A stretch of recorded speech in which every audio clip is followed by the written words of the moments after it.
After I became a widow, my daughter looked me in the eye and said, "Either you work or you're out on the street."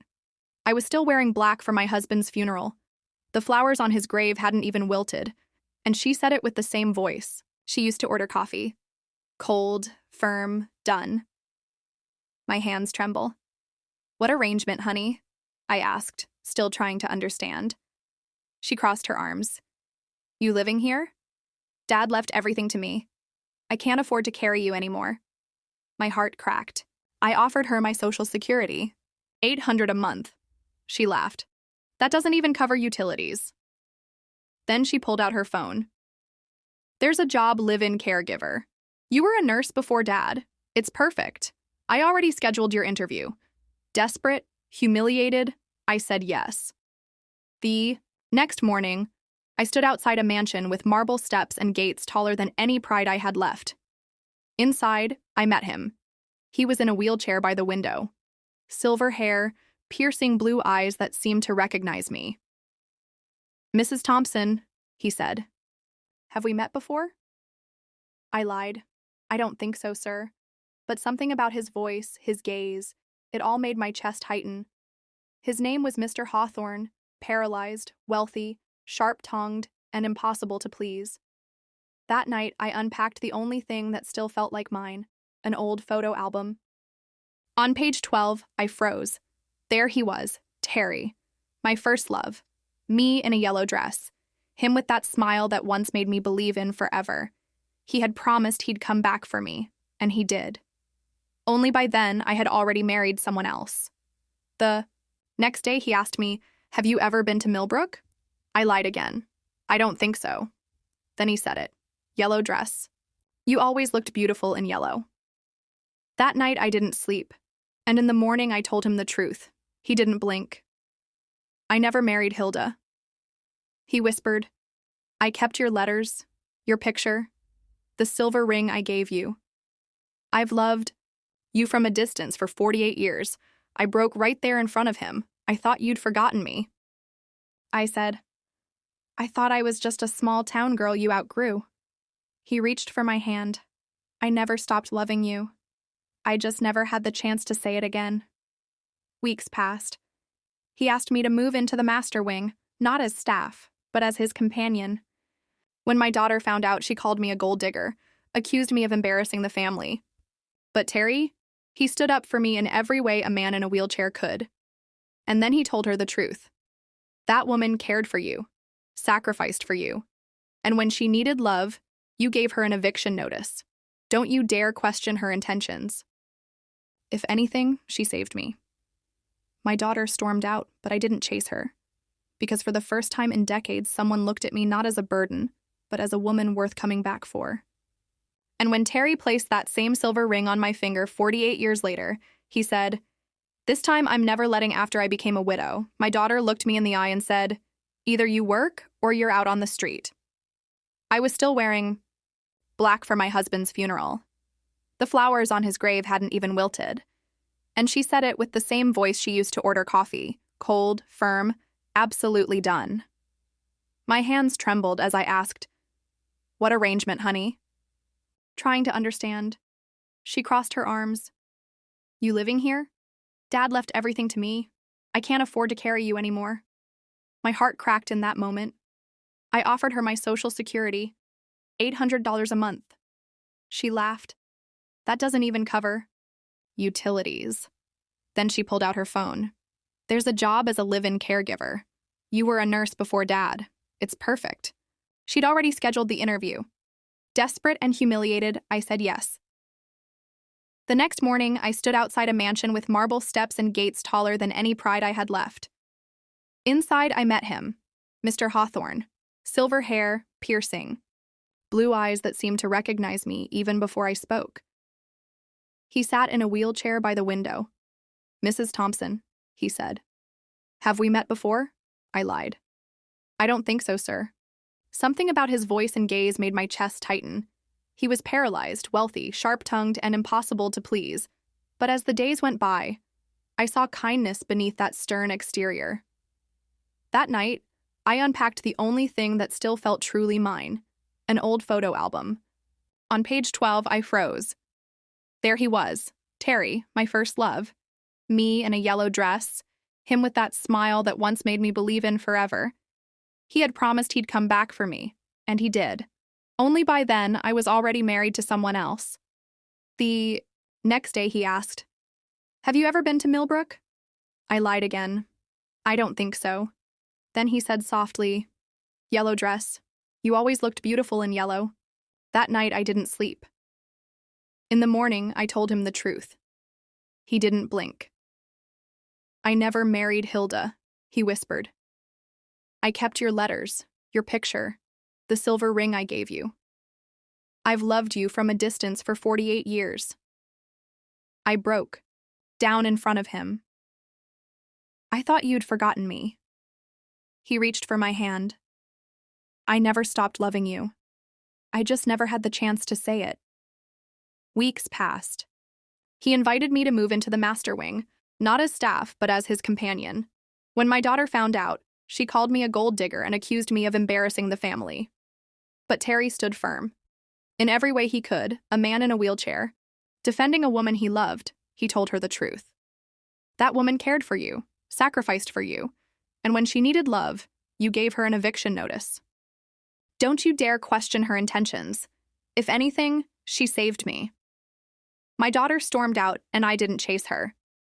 For the first time in decades, someone looked at me not as a burden, but as a woman worth coming back for. When Terry placed that same silver ring on my finger, 48 years later, he said, "This time I'm never letting go."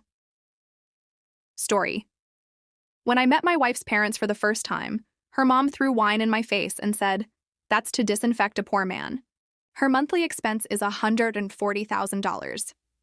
My wife laughed, so I smiled and said, "I'm canceling all business with your company." Chapter 1. The Glass of Arrogance. The waiter had barely set the wine glasses on the table when the first insult came crashing down. Literally, red wine, dark and expensive, splashed across my face and shirt. For a moment, the restaurant fell silent. All eyes turned toward the immaculately dressed woman across from me, my wife's mother. She sneered as she lowered her glass with dramatic flair and said, "That's to disinfect a poor man. My daughter's monthly expense is $140,000. You think someone like you can keep up?" The wine stung my eyes, but not as much as what happened next. My wife, Emily, didn't rush to defend me. She didn't gasp in shock or scold her mother. "No," she laughed, a rich, hollow laugh that didn't sound like the woman I had fallen in love with. She even added, "Oh, Mom, you're terrible," as if this were all some inside joke I was too lowly to understand. That was when something in me snapped. I didn't yell, I didn't retaliate. I simply picked up my napkin, wiped my face, and offered a small smile. Then I looked directly at her father, Richard Carrington, the CEO of one of the largest supply chain corporations on the East Coast, and said in a calm, icy voice, "Mr. Carrington, I'm terminating all contracts with Carrington Holdings effective immediately." He blinked. "Excuse me, I'm the sole managing director of Hayward Logistics, your primary distributor. You mock me for being poor, but I've been personally overseeing the handling and transportation of your goods for the past 6 years. Starting tomorrow, I'll be reallocating our assets and freezing all shipments." Emily choked on her wine. Her father palled, but I wasn't done. I stood slowly, pulling out my phone, and with a few quick taps, forwarded a termination order to our legal department and logistics team. "Consider your warehouses isolated and your supply chain frozen until you find a new distributor. Best of luck finding someone who can do it at my rate, especially during the holidays." Then I turned to Emily, and for the first time in our marriage, I saw her as a stranger. I ignored the warning signs, but tonight, thank you for the clarity. I buttoned my jacket, dropped a few bills on the table, not for them, but for the server, and walked out. I didn't need to raise my voice. My revenge had already begun. Chapter 2. The morning after. The morning sun lit up my penthouse apartment like a spotlight. I didn't sleep much, but not because of heartbreak. No, I spent the night with my legal team, and every minute had been a calculated move on a chessboard Emily never realized she was standing on. By 7 a.m., my phone buzzed violently on the kitchen counter. Caller ID, Richard Carrington. I let it ring. Then came a flurry of texts. Richard, let's be reasonable. Richard, this affects thousands of workers. Richard, you don't want to make this personal. Richard, we can offer you a revised contract. Higher rates. I took a sip of my black coffee and replied with one sentence. This became personal the moment your wife threw wine in my face and called me poor. 2 seconds later, the phone rang again.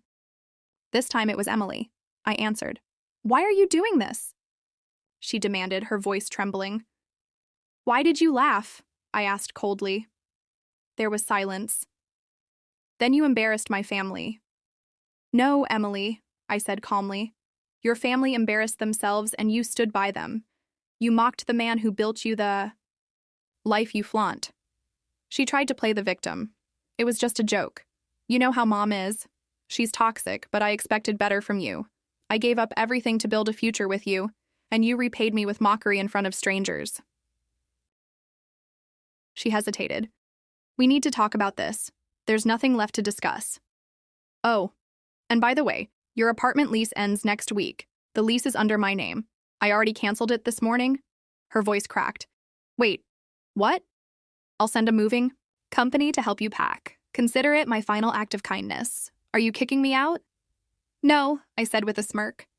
I'm just giving you the freedom you so clearly wanted at dinner. I hung up. That afternoon, the financial news broke the story. Carrington Holding supply chain freezes overnight amid contract termination. CEO scrambling for alternatives as stock slips. Their company had no alternate logistics provider lined up. Worse, the holiday season was just weeks away and delays meant millions in losses. And while they scrambled, I was already in quiet talks with Carrington's biggest competitor, Langford Global, offering them premium services at a slight discount, just enough to devastate Carrington's fragile empire. And that was just the beginning. Chapter 3. The collapse begins. 3 days after the confrontation, Carrington Holdings was in freefall. Their biggest retail clients began pulling contracts, afraid they wouldn't meet holiday demand. Richard's cost-cutting strategy was now bleeding millions by the hour. Warehouses were overflowing, trucks sat idle. Delays turned into cancellations. Meanwhile, Langford Global, my new partners, issued a press release. Langford secures national logistics expansion through new strategic alliance. The industry knew what that meant. Richard Carrington was finished. But I wasn't done. The moving truck pulled up to Emily's luxury condo on Friday. She stepped outside in designer heels and a silk robe, horrified to see a crowd forming, watching as movers packed her boxes labeled property of Mark Ashford. She ran toward the driver. You can't do this. I live here. He handed her a clipboard. Ma'am, your name's not on the lease. Orders are to clear everything before noon. As cameras from local tabloids began flashing, someone had tipped them off. She turned and saw me across. The street, arms folded, calm as ever, she stormed over. Did you call the press? Number. But I'm not surprised they came. After all, your mother said you were worth $140,000 a month. Shame you can't afford a motel now. Mark, please. She softened her tone. We've been through so much. I raised a brow. Do you remember what you said at dinner? She paused. It was a joke. You laughed. I cut her off. And your mother treated me like dirt. Now you get to feel what that's like. Then I handed her a red envelope. She opened it. Inside a notice of divorce filing, a waiver of spousal support, and a summary of prenuptial enforcement, airtight, ironclad, and already executed. You'll hear from my lawyer Monday, I said. And one more thing, don't contact me again. You're no longer part of my future. That weekend, the Financial Review ran a headline from mocked to magnate, how Mark Ashford crushed Carrington Holdings in a week. The online comments lit up with praise. Hundreds of professionals previously humiliated or mistreated reached out. Some just wanted to say thanks. Others wanted to work with me. Emily. She went radio silent. Her mother was photographed trying to enter the Carrington HQ lobby. Security turned her away. Richard's board voted to suspend him, pending investigation. My quiet revenge had become a public spectacle. Chapter 4. One last desperate play. 3 weeks passed in silence. The world had moved on from the Carrington collapse, but Emily hadn't. She had tried calling, emailing, even sending handwritten letters. I ignored every attempt. I didn't need closure. I'd already built something better. But then came the final card. It was a Thursday morning when my assistant buzzed me. "Mr. Ashford, there's someone here demanding to see you. Says it's urgent." I sighed. "Name?" "Emily Carrington." I stared at the speaker for a moment. "Tell her. She's already inside." I turned toward the door just as Emily burst in. But this wasn't the confident woman I once knew. Her makeup was smudged. Her designer coat wrinkled. She looked desperate. "Mark," she gasped out of breath. "Please, just 5 minutes, that's all I ask." I leaned back in my chair. "You have too." She blinked. Her voice cracked. "I made a mistake. I let my mother influence me. I thought I could trade up. Find someone who matched the image she built for me. But I was wrong." "Was that before or after you emptied my accounts?" I asked flatly. Her lips trembled. "I didn't know you'd cut ties with the Carringtons. When your contract pulled, everything crumbled. Richard's gone. The house is gone. My mother's gone to live in Italy. And me? I've got nothing." I folded my arms. "So now you want me back?" She nodded. "I know I don't deserve it. But I realized, too, late that you were the only one who ever treated me like I mattered. Not my money, not my image, just me." I stared at her for a long, hard moment. Then I stood and walked to the sideboard. She followed me with her eyes, hope flickering. I pulled out a folder and set it on the table between us. "This is the best I can offer," I said. She opened it. Inside was a waiver of contact, a restraining order application, and a bill for the remaining damages she'd caused, now owed to my new firm for breach of NDA, property damage, and fraud.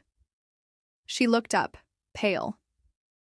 "I told you never to contact me again," I said coldly. "You had your luxury, your better man, your perfect image. You spat on the life we built, and now I'm giving you exactly what you asked for." Her knees buckled. She fell into the chair, shaking. "Security will escort you out. If you ever show up here again, I'll file the order." As the guards arrived, she tried one last plea. "Please, Mark, I still love you." I met her eyes with steely silence. "No, Emily. You loved control. You loved money. But love, that's earned. And you threw it away." They escorted her out. As the door shut behind her, I returned to my desk.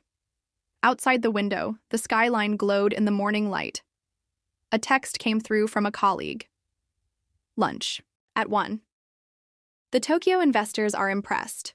I replied, "1 is perfect, let's talk expansion." Epilogue. Emily Carrington now lives in a modest apartment on the outskirts of the city, working 2 jobs. The friends who cheered her on at that disastrous dinner all vanished when the money did. Carrington Holdings filed for bankruptcy. Mark Ashford, once the quiet background figure, is now CEO of one of the fastest-growing logistics empires in the country. The lesson. Never underestimate the quiet ones, especially not the ones you mock at the table, because one day they might own the table. Was this revenge perfectly justified? Tell us what you think about this story in the comments below.